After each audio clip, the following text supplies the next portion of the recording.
Hi good morning everyone. Hi my name is Reshma. First time इस channel में आए हैं तो थैंक यू सो मच। अगर आप पहले भी आ चुके हैं और आपने फॉलो या सब्सक्राइब कर रखा है जहाँ भी आप इस वीडियो को देख रहे हैं तो उसके लिए भी बहुत बहुत बहुत सारा धन्यवाद।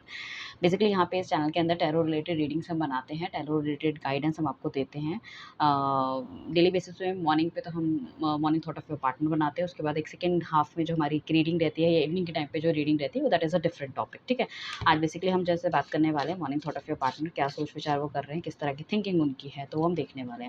फटाफट से अपने पार्टनर का नाम 3 बार लीजिए, उनकी डेट ऑफ बर्थ, और हम देखने वाले हैं क्या वो सोच विचार करें। डिवाइन प्लीज़ हमें बताइए, जो भी व्यूअर्स अभी हमारे साथ हैं उनके पार्टनर जो है उनकी क्या थॉट प्रोसेस है, इनके लिए क्या चेंज आ रहा है, क्या नहीं आ रहा। आई बिलीव आपने 7x7 का पोर्टल या न्यू मून की रीडिंग आपने देख ली होगी, क्योंकि जो 7x7 का पोर्टल होता है वो पूरे के पूरे दैट 8x8 की पोर्टल तक रहेगा। मतलब 7 जुलाई से जो एनर्जी चलती हुई नज़र आएगी वो पोर्टल की एनर्जी जो होती है वो आपकी 1 महीने तक चलती है, तो वो 8 अगस्त तक चलती रहेगी। और जो न्यू मून का है वो अगले न्यू मून तक रहेगा। न्यू मून कब आएगा वो आप देख लीजिएगा। जुलाई का तो चला गया, अगस्त का आप देख लीजिएगा। ठीक है, चलिए चलते हैं रीडिंग की तरफ, किस तरह के थॉट प्रोसेस रहने वाले हैं, क्या सोच विचार कर रहे हैं। ठीक है, जिन भी लोगों ने फॉलो नहीं किया सबसे पहले तो उनको फॉलो कर लेना चाहिए, ताकि देखो यहाँ से आपको मिलती है गाइडेंस। ठीक है ना, कोई पैसे नहीं देने पड़ते, कुछ नहीं देने पड़ते। हाँ, बट अगर आप ये ना जो रीडिंग होती है ये डेफ़िनेटली इस तरह की रीडिंग है, आपके साथ फुली तो रेज़ोनेट नहीं होगी, बट डेली बेसिस पे अगर आप देखते हैं तो कुछ ना कुछ रेज़ोनेट होना शुरू हो जाती है। डेफ़िनेटली कुछ-कुछ लोगों के साथ 100% भी होती है, डिपेंड करता है कि आप कितने अच्छे तरीके से देख रहे हैं, कितनी अच्छी एनर्जी कनेक्ट हो रही है एंड ऑल। सो ये हमने यहाँ पे निकाले हैं 6 कार्ड, जिसमें से हमें जो एक मेजर अरकाना का कार्ड आया वो द एम्परर का कार्ड आया। तो कहीं न कहीं जो अभी तक के जितने कार्ड निकले उसमें पॉजिटिव एनर्जी है। पॉजिटिव एनर्जी कैसी है, ये बंदा एडमेंट हो सकता है, इगोइस्टिक हो सकता है, ठीक है, अपने हिसाब से चलने वाला हो सकता है, बहुत ज़्यादा लड़ाका भी हो सकता है, गरम तेज़ खून इस तरह से हो सकता है। एरीज़ राशि का हो सकता है। एरीज़, लियो, सजिटेरियस, ये 3 राशियाँ मेन हैं जो होने के चांसेस इनके ज़्यादा मुझे लग रहे हैं, और एरीज़ के उससे भी ज़्यादा लग रहे हैं। ये होने के चांसेस हैं इस बंदे के। ठीक है, पहली चीज़ तो ये। दूसरी चीज़, यहाँ पे जो मेजर नंबर हमें दिख रहे हैं वो 11 हो सकता है, 5 हो सकता है, 1 हो सकता है, 12 हो सकता है, ठीक है ना, 13 हो सकता है। 13 और 4 तो मैंने ऑलरेडी आपको बता ही दिया कि नहीं बताया, तो 4 और 3 होने के भी काफ़ी ज़्यादा चांसेस है। इस डेट में या तो आप इनसे मिले हो, या आपके पार्टनर का डेट ऑफ बर्थ हो सकता है, डेट ऑफ बर्थ का टोटल हो सकता है, या आपकी डेट ऑफ बर्थ का टोटल हो सकता है। कुछ ऐसा होने के चांसेस मुझे लग रहे हैं। सो इस बंदे की जो थिंकिंग आपके लिए है, कहीं न कहीं मतलब बहुत ज़्यादा सोच विचार ये करते हुए नज़र आ रहा है, ठीक है ना? आपको उसने ना सबसे ऊपर प्रायोरिटी में रखा है कि अभी रिलेशनशिप की जो ठीक करना है that is very, very important. Relationship को ठीक करना इज़ वेरी, वेरी इंपॉर्टेंट है इनके लिए। इस रिलेशनशिप में ग्रोथ चाह रहे हैं, जैसे आपके प्यार का नशा इनके सर पे चढ़ रखा है, ठीक है ना? इन्होंने अपनी कमर कस ली है कि भैया अब जो कुछ करना है मतलब सेटलमेंट की तरफ करना है, ठीक है ना? और जो भी इनकी कन्फ्यूजन थी वो काफ़ी ज़्यादा, जो भी इनकी लाइफ में कन्फ्यूजन थी, जो भी चीज़ थी वो कहीं न कहीं दूर होती हुई नज़र आ रही है। ये बंदा बहुत ही ज़्यादा हार्डशिप से निकला हुआ बंदा है, तो इसके जो अपने थॉट प्रोसेस है that is very, very strong. जो उसके बिलीव हैं उसको चेंज करना नेक्स्ट टू इम्पॉसिबल है। अगर इसने बोल दिया है he is not ready to marry और कमिटमेंट के लिए, तो मतलब समझ लो पत्थर की लकीर है, आप उसको चेंज नहीं कर सकते हो। इस तरह की एनर्जी दिख रही है। मुझे लग रहा है इस रिलेशनशिप में बहुत ज़्यादा कन्फ्यूजन आपको देखने को मिला है, ठीक है ना? यहाँ पे कुछ ऐसा भी हो सकता है, या तो इन्होंने आपका कोई पैसा ले रखा था तो आपका शायद पैसा डूबा है, ठीक है ना? या फिर इनका खुद का बिज़नेस में रिलेटेड कोई पैसा डूबा है, या फिर हो सकता है ये बंदा मैरिड है, ठीक है ना? सो कहीं न कहीं ऐसा हो सकता है कि आपसे रिलेशनशिप तोड़ के, ठीक है ना? अभी इनकी और इनकी वाइफ़ के साथ पहले ठीक चल रहा था, बट कहीं न कहीं अब थोड़ा-सा मनमुटाव आते हुए दिख रहा है, जिस वजह से ये कहीं न आपकी तरफ थोड़ा-सा ज़्यादा सोच-विचार करते हुए नज़र आ रहा है। इस बंदे को डेफ़िनिटली बहुत हेवी लॉस हुआ है अपनी लाइफ़ में, जिस वजह से इनको हो सकता है बहुत छुप-छुप के रहना पड़ रहा हो, बैंक के बहुत सारे डेब्ट हो, और बिल्कुल पूरी तरह से कंगाल हो चुके हैं, और इस तरह से हो चुके थे कि इनको ऐसा लगता था कि भई ये आपके सामने भी नहीं आ सकते। मतलब क्योंकि जिस तरह की इनकी पर्सनैलिटी थी, और एकदम से बंदा एकदम से खाली हो गया, तो कहीं न कहीं एक वो गिल्ट भावना होती है ना, कि और दूसरी बात है ये इगोइस्टिक बंदा है, आप इसको कुछ बोल दोगे तो he will not like listen all this thing, ठीक है ना? वो बिल्कुल बर्दाश्त नहीं कर पाएँगे। सो डेफ़िनेटली ये जो बंदा है वो, उसको ऐसा लग रहा है डिवाइन कुछ इस तरह के साइन्स उसको दे रही है, ठीक है ना?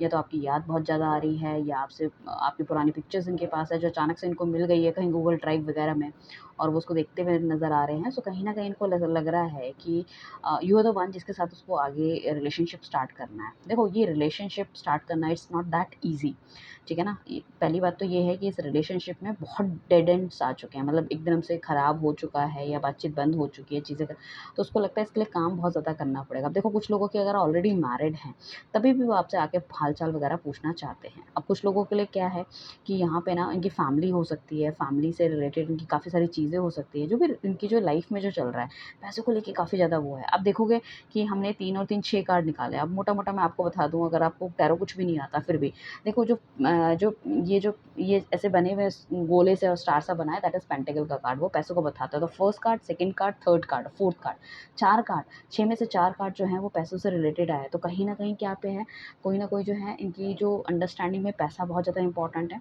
पैसों को लेके अपनी लाइफ़ में काम करते हुए ज़्यादा नज़र आ रहे हैं। ये एक पैसा हो सकता है जिसने इसको कहीं न कहीं आपसे दूर खींचा है, या ये हो सकता है कि इनकी फैमिली ने इनको बहुत ज़्यादा सपोर्ट करा है पैसे रिलेटेड, और इनकी जाने-अनजाने में उन्होंने कहीं न कहीं शादी मतलब अपने हिसाब से उनकी कराई है, ये भी होने के चांसेस है। So like that it is. तो इमोशंस इनके थोड़े से मतलब बुझ से गए हैं, ख़त्म से हो गए हैं। बट मैं देख रही हूँ कि अंदर से बहुत ज़्यादा ट्रांसपेरेंसी है इनके थॉट्स में लेके, इनकी चीज़ों में लेके, ठीक है ना? सो वो चीज़ें मुझे दिख रही हैं। See how this queen is looking after this pentacles, ठीक है ना? तो दोनों हाथों से पकड़ के बैठी हैं। हो सकता है ये चाह रही हो अपने लाइफ में थोड़ी सी ग्रोथ आए, मतलब लेडी या बंदा जो भी है, एंड कहीं ना कहीं मतलब ये अपने लाइफ में ग्रोथ भी चाह रही है। ये चाह रही है चीज़ें अच्छी हो, सेलिब्रेशन वाला मूड आए, ये बंदा चाह रहा है, और चीज़ें बेटर होनी चाहिए। तो काफ़ी कुछ सोच विचार करते हुए नज़र आ रहे हैं, काफ़ी कुछ दैट गहरी मतलब जैसे कहते हैं ना कि बहुत ज़्यादा गहरी सोच में ये बंदा कहीं ना कहीं है, ठीक है ना? चाहे इसके पास अपनी फैमिली का दिया हुआ बहुत कुछ है, बट इसको अगर खुद के लिए कुछ एक्शन लेना है तो उसने कहीं न कहीं अपने हिसाब से अपनी चीज़ों के मतलब उससे एक्शन लेना पड़ेगा। That is not that easy, ठीक है ना? तो उसके लिए इनको लाइफ़ में स्टेबिलिटी चाहिए, लाइफ़ में सब कुछ चाहिए। अब देखो ये बंदा ऐसा है कि काफ़ी कुछ अपने हिसाब से कराने वाला हो सकता है इन्होंने कभी आपकी सुनी ही नहीं है, ठीक है ना? और ये हमेशा कभी भी ना अपने इमोशंस आपको शो नहीं करता, बट इमोशनल बहुत ज़्यादा है ये आपके लिए, बहुत ज़्यादा इमोशनल है। इन्होंने बहुत ही सख्त नेचर अपना रखा है। हो सकता है ये बंदा आपसे उम्र में बड़ा हो सकता है ये शनि की कोई राशि का हो, ठीक है ना? शनि का जैसे मकर लगन का भी हो सकता है, कुंभ का हो सकता है, ये होने के मेन चांसेस मुझे लग रहे हैं। शनि लगन की जो राशियाँ होती हैं उसकी बात कर रही हूँ मैं। और हर चीज़ मतलब एक बहुत ही एक्टिव बंदा है जो हर चीज़ के डिसीज़न लेने के लिए बहुत ज़्यादा तैयार रहता है। इसका नेम फेम बहुत ज़्यादा हो सकता है, तो लाइफ़ में कोई भी डिसीज़न ये ऐसे करके नहीं ले सकता, ठीक है ना? इसको बहुत सोच समझ के डिसीज़न लेना पड़ेगा। तो कभी भी इसने इस वजह से कमिटमेंट नहीं दिया, हमेशा आपसे टाइम माँगा है, ठीक है ना? क्योंकि अथॉरिटी, पावर, पोज़ीशन अपनी लाइफ़ में लाना चाहता था, आपको क्वीन की तरह ट्रीट करना चाहता था। वो चाहता था कि आपका भी लेवल बढ़े। तो उस बंदे ने हो सकता है आपको बहुत कुछ गाइड किया हो अपनी लाइफ़ में, कि आपको ये नहीं वो करना चाहिए, वो नहीं वो करना चाहिए। अल्टीमेटली मतलब बहुत सपोर्ट देने के बाद भी, या आपने भी इनको बहुत ज़्यादा सपोर्ट दिया, अल्टीमेटली ये आपकी लाइफ से वैनिश हो गए, क्योंकि जब इन्हें लगा कि ये कुछ नहीं कर सकते हैं, इन्हें लग रहा था कि भाई आपको शायद इनसे बेहतर कोई मिल सकता है। बट अभी ये जो बंदा है ना, मुझे काफ़ी ज़्यादा लग रहा है आफ्टर अ लॉन्ग मतलब ईयर्स एंड ऑल, हो सकता है आप नो कॉन्टैक्ट सिचुएशन में वो बात नहीं कर रहे, बट कहीं न कहीं इसने अपने आप को स्थापित कर लिया है, अपने आप को वो कर लिया है। तो ये अब क्या है कि आपकी रिस्पॉन्सिबिलिटी लेने के लिए तैयार है, मैन ऑफ हिज़ वर्ड बनने वाला है। हमेशा चाहे इन्होंने कभी भी कुछ भी बोला है, बट उस चीज़ में खरे नहीं उतरे। अभी क्या है कि कहीं न कहीं अपने फ्रेंड्स वगैरह से या किसी से भी डिस्कशन अगर ये करते हैं, तो डेफ़िनेटली वहाँ पे कुछ अच्छा सुनने को मिलता है इनको, कि भई आपको उनकी तरफ बढ़ना चाहिए, ठीक है ना? डिफ़रेंट तरह के इनके फ्रेंड्स वगैरह हो सकते हैं, और जो बंदा जिससे कि ये गाइडेंस वगैरह ले रहे हैं, वो बहुत ज़्यादा इमोशनली कनेक्ट है मतलब आपके पार्टनर से, तो उनको बहुत अच्छी गाइडेंस देते हुए नज़र आ रहे हैं आपके लिए, कि डेफ़िनेटली चीज़ों को आगे बढ़ाना चाहिए। हो सकता है ये प्रेयर वगैरह भी आजकल बहुत कर रहे हों, या मंदिर जा रहे हों, या ये बंदा ऐसा था कि मंदिर-वंदिर बिल्कुल नहीं जाता था, तो काफ़ी ज़्यादा स्पिरिचुअल भी ये हो रहा है। ठीक है ना? सो आपकी बात अपने फ्रेंड्स वगैरह से कहीं न कहीं सोच विचार करते हुए नज़र आ रहे हैं। उनकी थोड़ी-सी आँखें भी खुल रही है चीज़ों को लेके ना, थोड़ी-सी आँखें इनकी खुलती हुई नज़र आ रही है, कि एग्ज़ैक्टली इन्होंने क्या गलतियाँ की थी, इनको किस तरह के एक्शन लेने चाहिए थे, नहीं लेने चाहिए थे वो। तो इस रिलेशनशिप में दोबारा से आने के लिए he is very much ready, ठीक है? उनको ऐसा लग रहा है कि इ इन्होंने हमेशा एक टफ साइड अपनी दिखाई है आपको, दिस इज़ द टाइम कि इनको एक सॉफ्ट साइड भी अपनी दिखानी चाहिए। और अगर इन्होंने कोई ऐसे स्टेप लिए हैं, लाइक इन्होंने शादी कर ली, या आपसे दूर हो गए हैं, या इन्होंने आपको छोड़ा तो आपने शादी कर ली, तो कोई भी जो स्टेप हुआ है उसको ऐसा लगता है कि इनको क्लैरिफ़ाई करना चाहिए कि व्हाट इज़ द रीज़न, ठीक है ना? उन्होंने ऐसा मतलब डिसीज़न क्यों लिया था अपनी लाइफ़ में, ठीक है ना? क्यों लिया था, और लाइक उसको करने की एग्ज़ैक्ट वजह क्या थी? तो वो बहुत ज़्यादा सोच विचार करते हुए नज़र आ रहे हैं। साथ में मुझे ऐसा लग रहा है हेल्थ इश्यूज़ उस बंदे को बहुत ज़्यादा हो सकते हैं। हो सकता है बहुत ज़्यादा ही आपके बारे में सोच रहा है, and somehow is feeling very much डिट लो बहुत ज़्यादा फ़ील कर रहे हैं ये। और डेफ़िनेटली प्रायोरिटी तो आप हो ही, उनको ऐसा भी लगता है कि पैसा चाहे मैं चलो मैं आज नहीं कल कमा लूँगा, या मैं कमा ही रहा हूँ या कमा रही हूँ, बट एग्जैक्टली अगर पार्टनर मेरी लाइफ में नहीं है, ये भी हो सकता है कि जब इस बंदे ने छोड़ा, कि आप एक लड़की हो, इस बंदे ने जब आपको छोड़ा तो मतलब जो आपका पार्टनर है, सपोज़ आप लड़के हो, आप जब आपने इनको छोड़ा या आप दोनों का ब्रेकअप हुआ तो उन्होंने बहुत ज़्यादा अपने मतलब यू नो दैट अपने करियर पे काम करना शुरू कर दिया। अब उस लड़की को भी लग रहा है कि चाहे जो भी हो जाए, मैं जितना भी पैसा कमा लूँ, अल्टीमेटली मैं हूँ तो अकेली ही, ठीक है ना। हो सकता है इनके घरवालों से इनकी ना बनती हो सकता है घरवालों के एक कच्चे चिट्ठे इनके सामने आ गए हों, रूप इनके सामने आ गया है, वो भी होने के चांसेस हैं। एंड कहीं न कहीं मतलब अपनी वाइफ़ के साथ ये बना के रख रहे हैं बिकॉज़ इनका इस तरह का नेचर है कि किसी को डिच नहीं कर सकते। अब जो भी गलती हुई है, जो भी कुछ हुआ है, then he want like to be, मतलब कुछ ना कुछ तो वो मतलब उनके लिए करेंगे ही, ठीक है ना।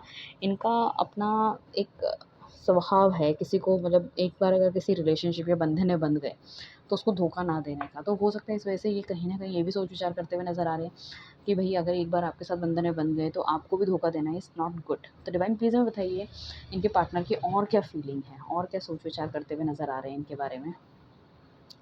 देखो हमारे पास वॉन्ड ही वॉन्ड के कार्ड आ रहे हैं और हायराफेंट्स का कार्ड आया है जो कि शादी को दर्शाता है, और एक ऐसी शादी को दर्शाता है, कुछ कहने की हद नहीं है। दूसरा हमारे पास 10 ऑफ सॉर्ड्स का कार्ड आ गया, ठीक है। On bottom of the deck में हमारे पास किंग ऑफ पेंटिकल्स आया है, इसको भी हम निकाल लेते हैं, इसको क्लैरिफाई करना शुरू कर देते हैं, ठीक है ना। सो देखिए हमारे पास 2 ही कार्ड ऐसे मेजर का नाम आया है, जो लास्ट वाले में करेंगे तो हायराफेंट्स का कार्ड है। फर्स्ट कार्ड जो हमारे पास द एम्प्रेस का है वो भी एक कमिटमेंट बता रहा है, और उसके अंदर देखो उसने भी he is also wearing white and blue colour का, इसके अंदर इसने व्हाइट पहन रखा है। तो कहीं न कहीं व्हाइट जो है ट्रांसपेरेंसी बताती है, व्हाइट बताता है कि ये बहुत ज़्यादा क्लियर है अपने थॉट्स को लेके, और भगवान के बहुत ज़्यादा करीब, या फिर यू नो उनसे माँग रहे हैं कि भई सारी चीज़ें ठीक हो जानी चाहिए। ये बंदा आपको बहुत ज़्यादा स्टॉक करता हुआ नज़र आ रहा है। इसके अंदर इतना ज़्यादा कॉन्फिडेंस है, देखो ये भी कैसे इन्होंने हैंड से पकड़ रखा है। सो मतलब समथिंग इज़ देयर कि मतलब बहुत ज़्यादा मतलब ही इज़ लाइक दैट कि चाहे कुछ भी हो जाए मतलब आपको तो छोड़ना नहीं है। अगर ये सिंगल हैं तो ये वांट टू बी, अगर ये मैरिड हो चुके हैं तो हो सकता है एक्स्ट्रा मैरिटल अफेयर में आने के लिए ये बहुत ज़्यादा आपको पुश करें, ये भी होने के चांसेस हैं। ये लाइफ में अपनी विक्ट्री चाहते हैं तो इस तरह की प्लानिंग करके ये आपकी तरफ आएँगे, ठीक है ना। जिसमें कहीं न कहीं इनको सिर्फ़ और सिर्फ़ क्या चाहिए, इनको ग्रोथ चाहिए, इनको एक्सपेंशन चाहिए, इनको अपने अपने आप को उन्होंने बहुत ज़्यादा बैलेंस कर रखा है। इनको लग रहा है जितनी भी तार हमारी टूटी हुई है, जो भी चीज़ हमारे बीच में ऐसी है कि या तो हमारी कम्युनिकेशन नहीं हो रही, हमारी बातचीत नहीं हो रही, रिलेशनशिप ग्रो नहीं हो रहा, मूवमेंट नहीं हो रहा, मुझे वो सब कुछ काम करना ही करना है, चाहे कुछ हो जाए। सो ये अपनी पूरी ताकत लगाने वाले हैं उस चीज़ में, और उस चीज़ को पकड़ के बैठे हैं। मतलब उनको ऐसा लगता है कि जैसे मैंने कहा था ना फर्स्ट कार्ड जब आया था पेज ऑफ पेंटिकल्स की, अब जो है ना इनका जो अगला गोल है दैट इज़ यू ओनली। इनके गोल्स होते हैं कुछ, ठीक है ना, लाइफ में कि अभी ये चीज़ इंपॉर्टेंट है, अभी वो चीज़, अभी इसका जो गोल है इस बंदे या बंदी का वो है आप। और क्या है इसका गोल, इनको लग रहा है कि शादी के लिए आगे की तरफ बढ़ना पड़ेगा, ठीक है ना। अब यहाँ पे क्या होता है, शादी के आगे की तरफ बढ़ना पड़ेगा तो ये चाहते हैं कि एक तामझाम वाली शादी हो, मतलब घर वाले भी माननी चाहिए, सब कुछ मानने चाहिए, ठीक है ना। और ये बारात लेकर आए, या हो सकता है इस तरह की ड्रीम्स भी ये देखते हो कि बारात हो, शादी हो, यू नो एंड एक्सपेंशन हो, आप दोनों के बीच में एक हार्मनी बने, और दोनों के परिवार एक दूसरे से मिले, एक अच्छी बातचीत हो, कहीं न कहीं क्लैरिटी लाइफ में आनी चाहिए। That is very, very important, ठीक है ना। तो आगे लुक फॉरवर्ड होते हुए देख रहे हैं, तो उनको लग रहा है इस तरह की प्लानिंग इनको करनी है ताकि पीछे देखने का मौका ना मिले, जो चीज़ हो बहुत ज़्यादा पॉजिटिव हो, बहुत ज़्यादा अच्छी हो। इनको इनको ना डिवाइन की तरफ से एक्चुअली इंडिकेशन बहुत ज़्यादा आ रहे हैं कि तुमको ऐसा करना चाहिए, तुमको ऐसा करना चाहिए, she is the right one, ठीक है ना। हायराफेंट्स का कार्ड आया, 2 चीज़ें बताता है, या तो इनके घरवालों की तरफ से बहुत ज़्यादा नेगेटिविटी थी इसलिए शायद आपका रिश्ता बनते-बनते रह गया, या फिर जिस रिश्ते में अभी ये हैं जो घरवालों की मर्ज़ी से बन गया है, ठीक है ना, वो कहीं न कहीं उस रिलेशनशिप में हैप्पी नहीं है। तो हो सकता है उनको पता चल गया है कि मुझे कुछ करा के, कुछ खिला के, ब्लैक मैजिक करके शादी की गई थी। अब उन्हें लग रहा है कि इस रिलेशनशिप से मुझे वॉकआउट होना है, ये भी होने के चांसेस है कि इस रिलेशनशिप से बंदा वॉकआउट होना चाहता है। ये रिलेशनशिप या फिर ये जो शादी है इनके घरवालों ने हो सकता है पैसे को लेके, जायदाद को लेके, कुछ ना कुछ इस तरह से लेके, या किसी लाइक उनके माँ-बाप की कोई फ़ास्ट फ्रेंड या कुछ इस तरह से, या कोई होता है ना गुरुजी कि नहीं आप अपने फ्रेंड की बेटी से इनकी शादी करा दो या बेटे से शादी करा दो, तो वो वाली चीज़ें दिख रही है। सो कहीं न कहीं कुछ ऐसा है कि उनका अपना पर्सनल बिलीफ या कुछ फ़ायदा रहा होगा जिस वजह से। और साथ में मैं ये नहीं कहूँगी कि सिर्फ़ घरवालों का, डेफ़िनिटली आपका बंदा भी कहीं न कहीं लड़की या लड़के की तरफ अट्रैक्ट हो गया था, ठीक है ना। और हो सकता है कि मतलब बहुत ज़्यादा फ़िज़िकल इंटिमेसी या कुछ इस तरह की चीज़ें भी इन दोनों के बीच में रही होगी लाइक शादी से पहले। तो इस वजह से कहीं न कहीं इन्होंने वो मतलब शादी तो उन्होंने कर ली, बट जब बात आती है हैप्पीनेस की, जब एक भ्रम टूटता है तो उसके बाद क्या होता है कि हमें पता चलता है कि यार this is not the right thing. हो सकता है इन्होंने पैसे को लेके, सामने वाले की खूबसूरती को लेके, या फिर लड़का बहुत ज़्यादा स्टेबल है, अच्छी नौकरी कर रहा है, उसको लेके, स्टेटस को लेके शादी कर ली, बट अल्टीमेटली भाई है तो नेगेटिविटी ही ना। सो यहाँ पे ब्लैक मैजिक के बहुत ज़्यादा चांसेस हैं। ये बंदा आपके पास अगर नहीं आ पा रहा ना, तो trust me guys, trust me, ये दोनों कार्ड्स हमें ब्लैक मैजिक बता रहे हैं, दिस वन और दिस वन, ठीक है ना। ये दोनों कार्ड ब्लैक मैजिक बता रहे हैं। Black magic is the one कि आपका पार्टनर सफ़र बहुत कर रहा है, आना बहुत चाहता है, तड़प भी बहुत रहा है, चीज़ें चाहता है कि बढ़िया हो, अच्छी हो, बट कहीं न कहीं क्या है, नेगेटिविटी का सामना करना पड़ रहा है, बहुत ज़्यादा नेगेटिविटी का सामना करना पड़ रहा है, that is the one. And हो सकता है कि जैसे मैंने पहले ही बताया कि हेल्थ इश्यूज़, इनको हेल्थ इश्यूज़ भी होने के चांसेस हैं, कि मतलब इस तरह से जब भी मतलब इनको इस तरह से कुछ किया गया है कि जब भी आपकी तरफ आने की कोशिश करते हैं, कुछ करते हैं, तो इनको मतलब इस तरह की चीज़ें या तो दे दी जाती है कुछ, जिससे कि इनकी हेल्थ में बहुत ज़्यादा इफ़ेक्ट पड़ता है, ठीक है ना। सो कहीं न कहीं इंसान फिर पहले अपनी हेल्थ ठीक करेगा, उसके बाद ही कहीं जाएगा। दूसरी चीज़ ये है कि वो पार्टिकल्स का अगर हम बात करें, सो इस बंदे को लगता है this is not the right time, ठीक है ना। ये अभी अपना एम्पायर या सब कुछ बना देंगे, and he is very confident enough, और मुझे ऐसा लग रहा है कि धीरे-धीरे इनको भी ये सब चीज़ों के बारे में पता चल पा रहा है कि किसकी नेगेटिविटी है, किस तरह से ये सब चीज़ें करते हैं। तो उनको डेफ़िनेटली देखो, इनके हाथ में जैसे ही स्टेबिलिटी, पैसा, पावर सब कुछ आ जाएगा ना, ये एकदम से छोड़ के चले जाएँगे सब चीज़ों को, ठीक है ना। क्योंकि क्या है कि इस बंदे के हाथ में स्टेबिलिटी नहीं है, चीज़ें नहीं हैं, तो अभी जिस तरह से मतलब घुमा रहे हैं, उस तरह से ये घूम रहे हैं। डेफ़िनेटली हो सकता है कि अभी ये घरवालों के घर में रहते हों, अभी तो उनको अपना घर बनाना है, अपनी गाड़ी बनानी है, सब चीज़ें करनी हैं। तो ये बहुत ज़्यादा समय इस चीज़ का नहीं लेंगे, बट डेफ़िनेटली मुझे ऐसा भी लग रहा है कि कुछ लोग अगर यहाँ पे शादी कर ली है, तो शायद मतलब वो उस बंदी या बंदे से भी दे आर नॉट हैप्पी, तो उस रिलेशनशिप से भी बाहर आना चाहते हैं। तो हो सकता है वो भी आपको एक चीज़ बताएँ कि भई मैं इस रिलेशनशिप में नहीं रहना चाहता, इस रिलेशनशिप से मैं बाहर आना चाहता हूँ, ठीक है ना? कि और मुझे तुम्हारी हेल्प चाहिए, लाइक दैट इट इज़।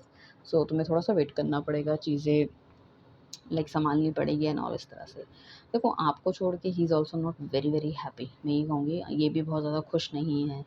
और रिलेशनशिप में चाहे इनकी वाइफ़ या हस्बैंड अच्छे हैं, बट कहीं न कहीं नेगेटिविटी है, बिकॉज़ ये रिलेशनशिप उनकी मर्ज़ी के बिना बना है। चाहे उनके उससे पहले मतलब कहीं न कहीं प्रेशर तो था ही, ठीक है ना? और अगर प्रेशर नहीं भी था और इनका भी मतलब इनकी तरफ रुझान था, मतलब जो भी इनकी पार्टनर है उनकी तरफ था, तो उसके बावजूद भी मैं ये देखूँगी कि वो जो एक जो आँखों के सामने के बादल होते थे ना, वो छट गए हैं कहीं न कहीं, ठीक है ना? तो उनको ऐसा लग रहा है कि अब काफ़ी देर हो चुकी है इस रिलेशनशिप में, कहीं न कहीं आगे हमें बढ़ना चाहिए, चीज़ें ठीक करनी चाहिए। तो अपने आप को बहुत ज़्यादा सिंक में बंदा लाते हुए नज़र आ रहा है।